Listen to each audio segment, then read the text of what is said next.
আল্লাহ রাব্বুল আমিন পবিত্র কোরআনুল কারিমে সময়ের সঙ্গে সঙ্গে যুগের সঙ্গে সঙ্গে তাল মিলিয়ে বিভিন্নভাবে বিভিন্ন আয়াতে কারিমা নাজিল করেছেন। এরই ধারাবাহিকতায় সূরা আনআমের 151 নম্বর আয়াতের মধ্যে আল্লাহ রাব্বুল আমিন জানাচ্ছেন, কুল তাআলাউ আতলু মা হাররামা রাব্বুকুম আল্লা তা'বুদু ইল্লা ইয়া ওয়া বিল ওয়ালিদাইনি ইহসানা।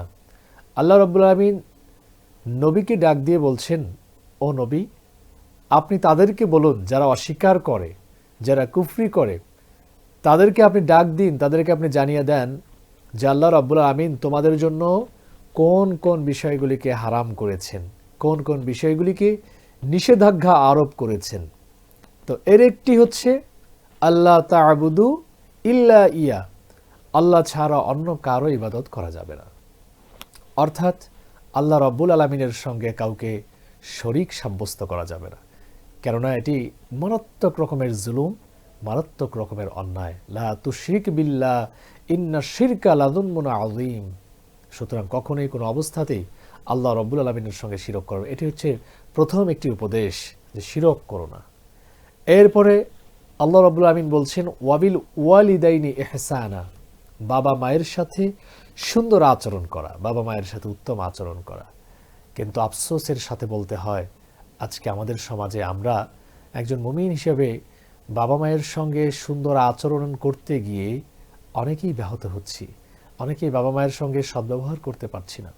যেই মা 10টি মাস গর্ভে ধারণ করেছেন, যেই বাবা মাথার ঘাম পায়ে ফেলে সন্তানের জন্য, পরিবারের জন্য পরিশ্রম করেছেন, সেই বাবা মা আজকে হয়তো বৃদ্ধ হয়ে গেছে, সেই বাবা মা আজকে বার্ধক্যে উপনীত হয়েছে।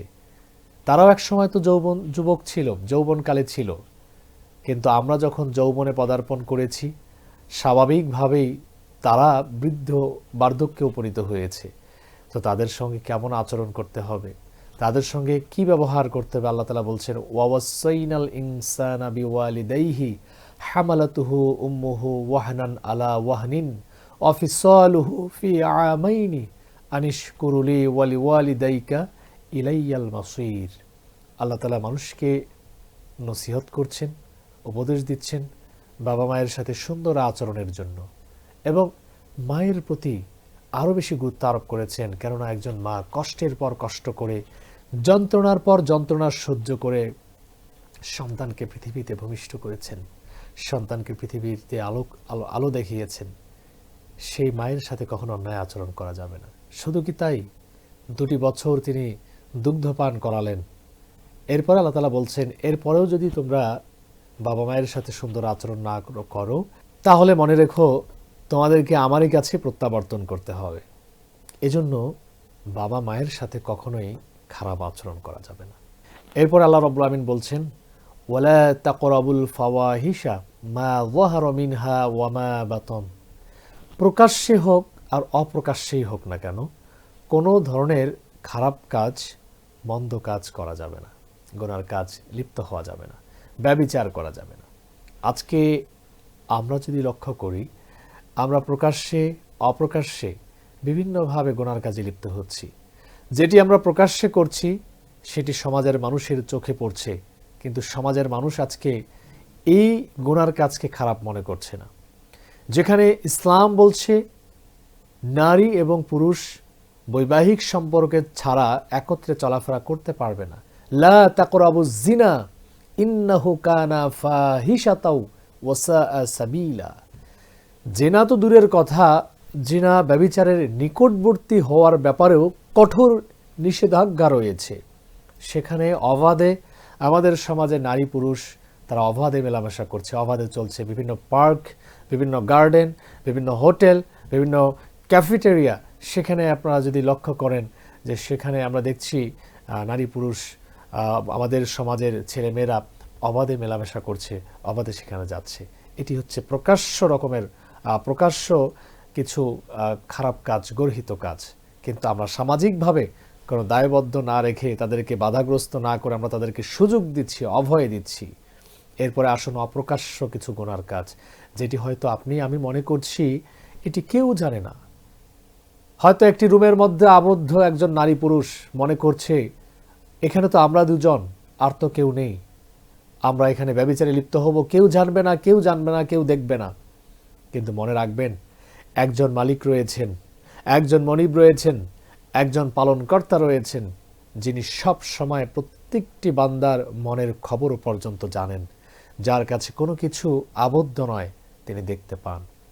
এই জন্য আল্লাহ তাআলা উপদেশ দিচ্ছেন প্রকাশ্য অপ্রকাশ্য সকল প্রকার গুনার কাজ থেকে নিজেকে বিরত রাখা। এরপরে আল্লাহ রাব্বুল আলামিন ইরশাদ করছেন, ওয়ালা তাকতুলু আওলাদাকুম মিন ইমলাক নাহনু নারযুকুকুম ওয়া ইয়াহুম। আল্লাহ রাব্বুল আলামিন বলছেন, তোমরা অন্যায়ভাবে তোমাদের সন্তানদেরকে হত্যা করো না, কেননা আমি যেমন তোমাদেরকে রিজিক দেই, ঠিক তেমনিভাবে তোমাদের সন্তানদেরকেও রিজিক দিয়ে থাকি। এখন প্রশ্ন আসতে পারে যে একজন মানুষ কিভাবে তার সন্তানকে হত্যা করে? প্রিয় ভাই, প্রিয় বোন, আমরা যদি স্মরণ করি আইয়ামে জাহেলিয়াতের যুগে, যেখানে দারিদ্রতার ভয়ে সন্তানদেরকে হত্যা করত, কন্যা সন্তান জন্মগ্রহণ করলে সন্তানদেরকে হত্যা করে ফেলত। তো এই আয়াতে কারিমা তো সেই প্রেক্ষিতে নাজিল হয়েছে, যেখানে জাহেলিয়াতের সভ্যতায় মানুষ দারিদ্রতার ভয়ে সন্তান জন্মগ্রহণের সাথে সাথেই তাকে হত্যা করে ফেলছে, কিংবা কন্যা সন্তান জন্মগ্রহণের ফলেই তাকে হত্যা করে ফেলছে। তো এই হত্যাকে আল্লাহ রাব্বুল আলামিন প্রিভেন্ট করছেন, বাধা দিচ্ছেন, উপদেশ দিচ্ছেন, তোমরা কখনোই এরকমটা করো না, কেননা রিজিকের মালিক তো আল্লাহ। আল্লাহ যদি আমাদেরকে রিজিক দিতে পারেন, তাহলে আমাদের সন্তানদেরকেও রিজিক দেবেন। তো জাহেলিয়া যুগের সেই প্রবলেমটা, সেই সভ্যতায় এটা ছিল। কিন্তু আমরা যদি লক্ষ্য করি, আমাদের বর্তমান সভ্যতায়ও আজকে মানুষ সন্তানদেরকে হত্যা করছে, তবে সেটা সন্তান জন্মগ্রহণের পরে নয়, সন্তান জন্মগ্রহণের পূর্বে মায়ের গর্ভেই মানুষের ভ্রূণকে নষ্ট করে দিচ্ছে।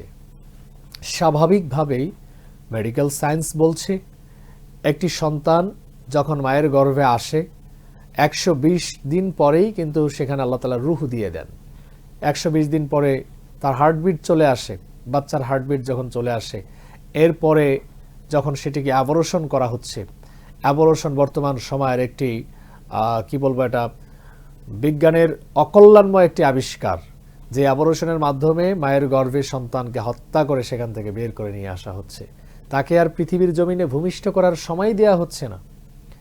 কিয়ামতের দিন আল্লাহ রাব্বুল আলামিন ওই সকল সন্তানদেরকে, ওই সকল কন্যাদেরকে ডাকবেন এবং তাদেরকে বলবেন, কি অপরাধে তোমাদেরকে হত্যা করা হয়েছে, কি অপরাধের কারণে তোমাদেরকে মায়ের গর্ভে হত্যা করা হয়েছিল, জীবন্ত দাফন করা হয়েছিল, আজকে তোমাদের অভিযোগ তোমরা পেশ করো।